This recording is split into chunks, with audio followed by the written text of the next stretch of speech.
আসানসোলবাসীদের জন্য চলে এসেছে একটি বিরাট খুশির খবর। আমাদের প্রাণের শহর আসানসোল, আমাদের ভালোবাসার শহর আসানসোল এবার খুব শীঘ্রই জঞ্জাট মুক্ত হতে চলেছে।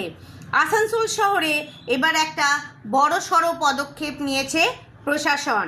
হটন রোড, ইসমাইল এবং শহরের গুরুত্বপূর্ণ এলাকাগুলিতে যেখানে জোর জবরদস্তি করে বছরের পর বছর অবৈধভাবে দোকানপাট বসিয়ে দোকানদারি করা হচ্ছে, সেইখানে একটা গুরুত্বপূর্ণ স্টেপ নিয়েছে প্রশাসন।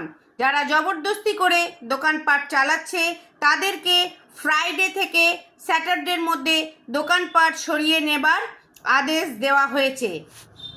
যদি এই কেউ নিয়ম না মানে তাহলে কিন্তু কড়াভাবে আইনি ব্যবস্থা নেওয়া হবে, জোর করে তাদেরকে সেখান থেকে সরিয়ে দেওয়া হবে।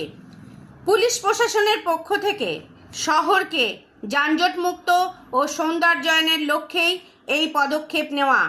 হটন রোড আসানসোলের অন্যতম ব্যস্ত রাস্তা হওয়ার জন্য এখানে মানুষের চরম অসুবিধা হচ্ছিল হকারদের দখলদারির কারণে।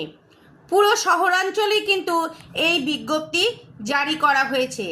খালি প্রশাসন ব্যবস্থা নিলেই হবে না, আমাদের সবার উচিত একে অপরের সঙ্গে হাত মিলিয়ে হাত ধরে এগোনো, যাতে আমরা এই শহরকে খুব সহজেই জঞ্জাটমুক্ত করতে পারি এবং শহরটা সুন্দরভাবে সাজিয়ে তুলতে পারি। শহরে যেন জঞ্জাটমুক্ত হয় এবং আমাদের শহর যেন রোগমুক্ত হয়।